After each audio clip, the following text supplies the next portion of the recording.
The poem of the man God. The second year of the public life. Chapter 229. The woman with a hemorrhage and Jairus' daughter. 11th of March, 1944. This vision appears when I am praying, and I am tired and vexed, and thus in the worst condition to think about my things. But physical and mental tiredness and vexation vanishes as soon as my Jesus appeared, and I write.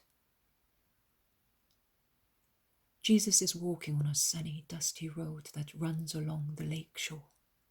He is making his way towards the village and is surrounded by a large crowd, which was certainly waiting for him. The people throng round him, notwithstanding the fact that the apostles push with their arms and shoulders to make way for him, and raise their voices to persuade the crowd to make room. But Jesus is not upset by so much confusion. As he is taller by a head than those around him, he looks and smiles kindly at the crowds pressing round him. He replies to their greetings. He caresses a few boys who succeed in creeping through the hedge of adults and thus get close to him. He lays his hand on the heads of babies raised by their mothers above those who are nearer Jesus, so that he may touch them. And he continues to walk, slowly, patiently, in the midst of the shouting and continual pressure that would annoy any other person. A man shouts, "Make way! Make way!"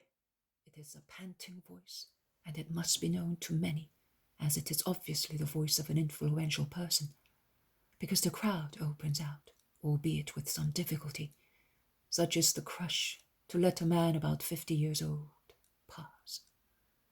He is wearing a long, loose garment, and round his head he has a kind of white handkerchief, two flaps of which hang down along his cheeks and neck.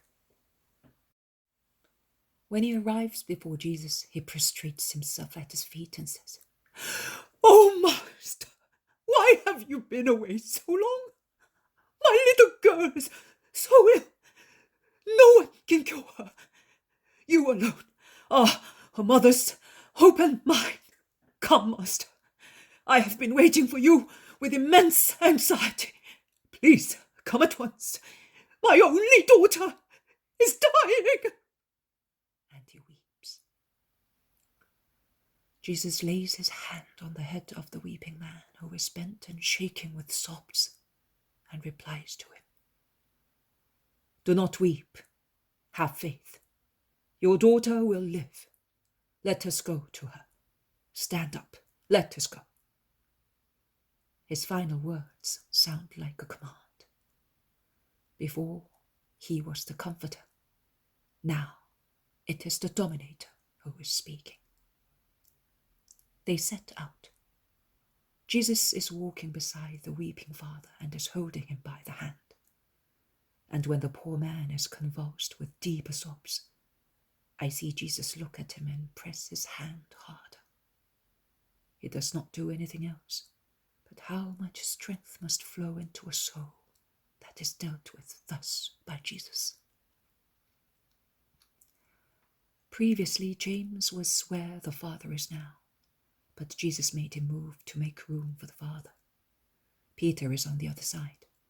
John is beside Peter, and they are both endeavoring to stem the crowds, as James and Iscariot are doing on the other side, beside the weeping Father. Some of the other apostles are in front, some behind Jesus, but it is an impossible task, particularly the three who are behind, among whom I see Matthew, cannot hold back the living wall. But when they grumble too much, or they almost insult the pushing crowds, Jesus looks back and says kindly, "Leave my little ones alone." However, at a certain moment, he turns round with an abrupt movement, letting go the Father's hand, and he stops. Not only his head has turned round, but his whole body. He looks taller, because he has taken a kingly attitude. With a severe, inquisitive countenance, He scans the crowd. His eyes are flashing, not harshly, but majestically. "Who touched me?" he asks. Nobody replies. "Who touched me? I repeat," insists Jesus. "Master," reply the disciples, "do you not see how the crowds are pressing round you on all sides? They're all touching you, notwithstanding our efforts."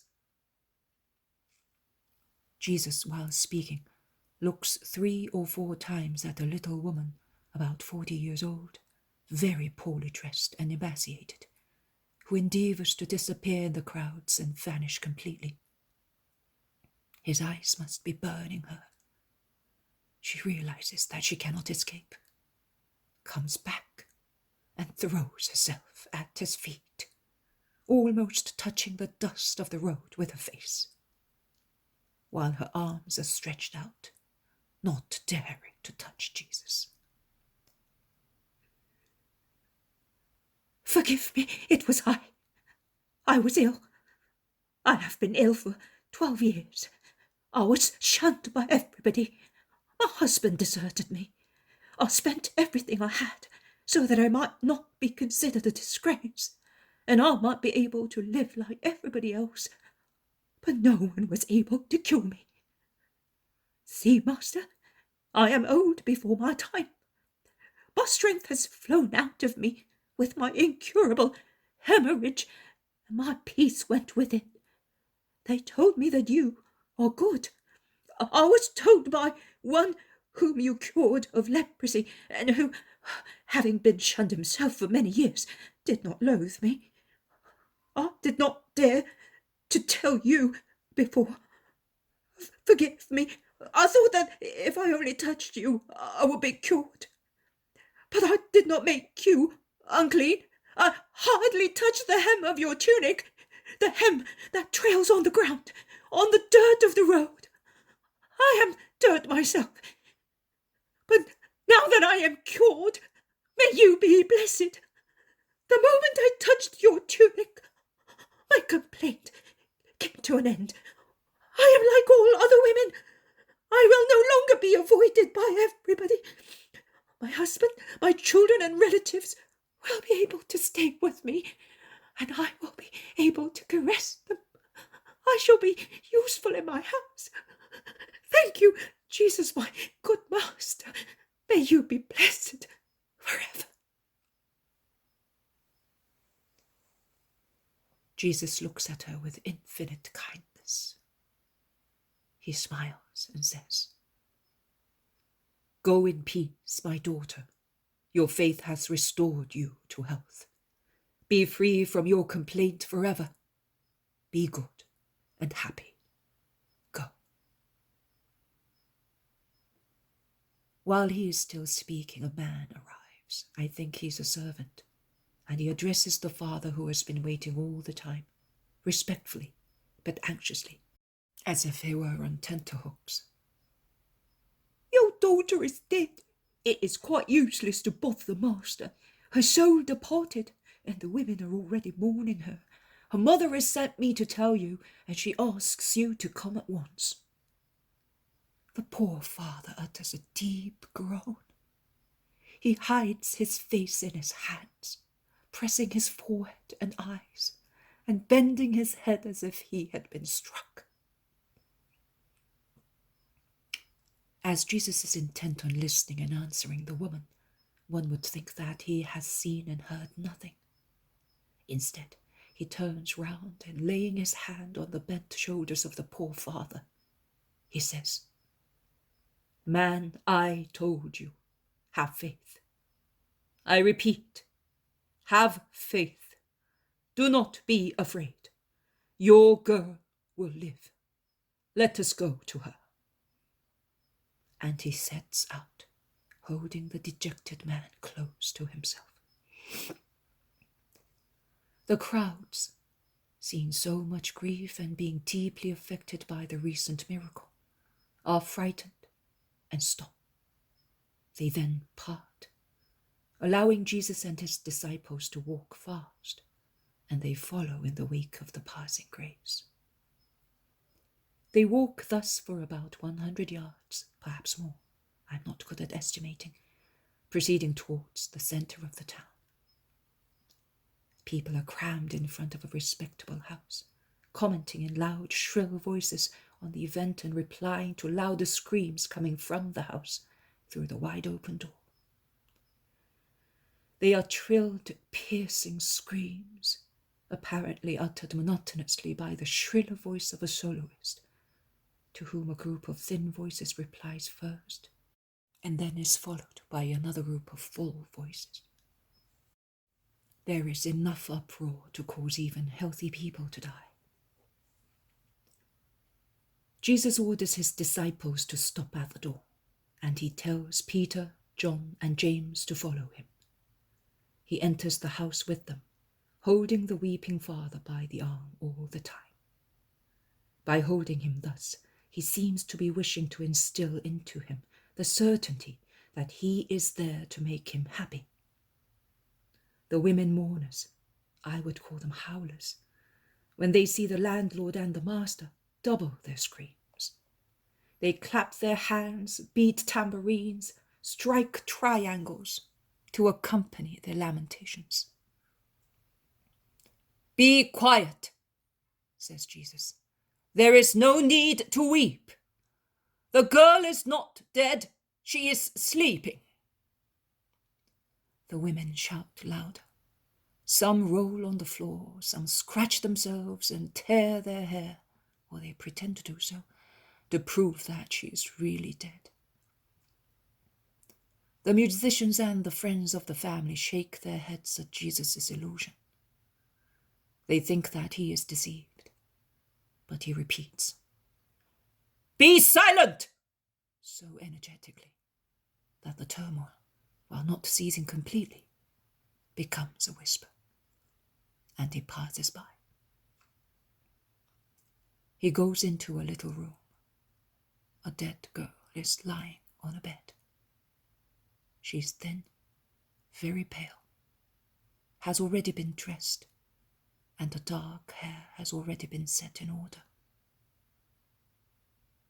Her mother is weeping on the right-hand side of the bed and kisses the waxen little hand of the dead girl.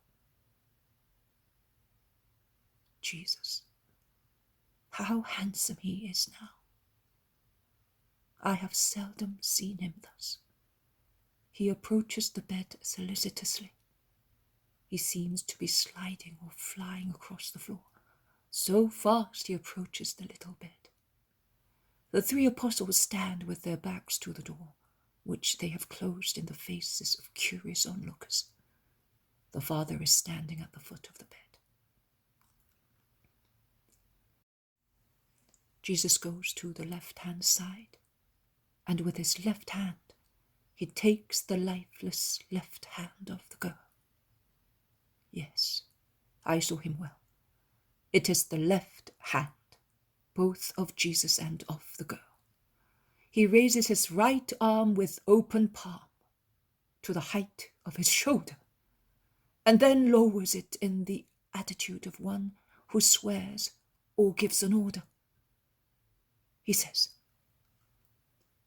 "Little girl, I tell you, get up."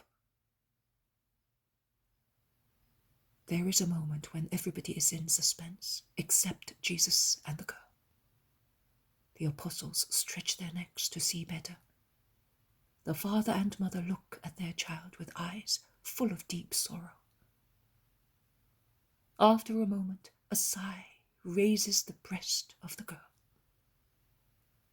A light hue tinges her waxen face, and its deathly pallor fades away.